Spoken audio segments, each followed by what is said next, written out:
So student, I told you earlier, the story of Palampur, an imaginary village.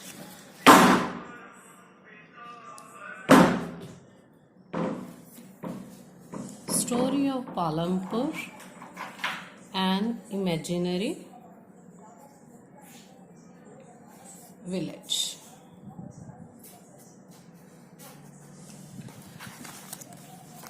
Will take us through the different types of production activities in the village. We have already read about it. Production activities. It is a creation of value in a commodity through manufacturing, dairy, transport, etc. In village across India, farming is the main production activity. As you all know, India's 1/3, 60% of population is dependent on agriculture sector. 60% population is dependent on farming sector. So, types of production we have read.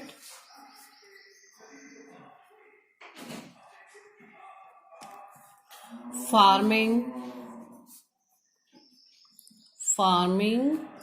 is the main production activity. Okay, production activity.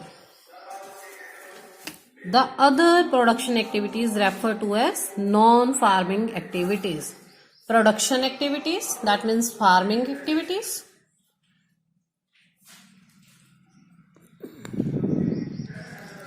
And non-farming activities.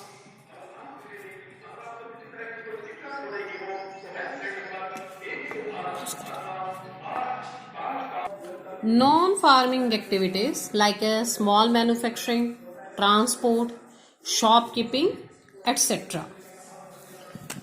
We shall take a look at both these types of activities after learning a few general things about production. That means two types of activities. First is farming activities and second is non-farming activities. Is that clear? Now the next topic is organization of production. Aim of production is to produce the goods and services that we want. There are 4 requirements for production of goods and services. So next topic is organization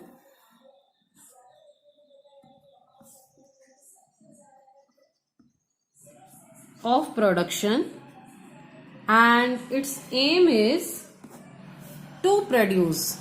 Aim is to produce the goods and services which we want. Okay, because according to the needs, according to the demands, according to the desired, we have to produce goods and services. Okay, there are 4 requirements. 4 requirements are there. And what of these requirements are? The first requirement is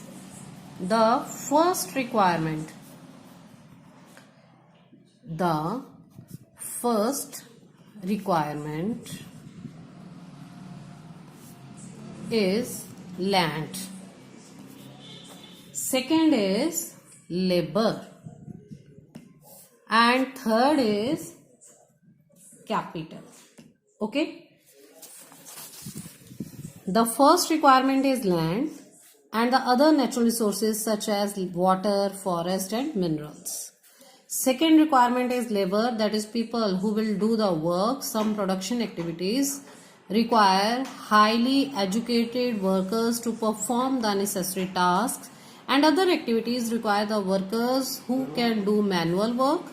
Each worker is providing the labor necessary for the production. Okay. Land, for example, natural resources. It's related to the natural resources such as water, forest and minerals. And labor, people who will do the work, some production activities. It's related to the some production activities.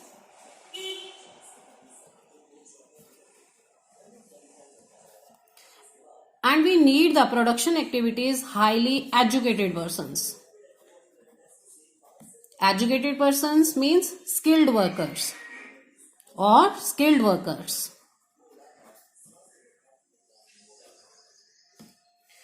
And perform the necessary tasks. And other activities? Second is manual workers who do the works only by hands. They haven't capability, they have no skill to do the work on the machines, technological inefficient persons. Okay. And the third is capital. Capital also have two types. Third requirement, capital, physical capital. It's a physical capital. And variety of inputs, every stage, variety of inputs required every stage during production. What are items come under the physical capitals? Physical capitals, it's divided into two parts. Fixed capital and working capital. Is it clear? Fixed capital and working capital. Physical capital also belongs to the fixed capital, because fixed capital mean to say tools, machines,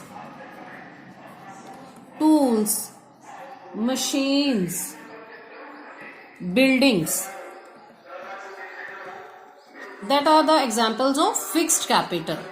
If we spend the money on tools, if you spend the money on machines, if you spend the money on buildings, then that means these items of your ownerships on these items. But working capital is not fixed. Its examples are raw material,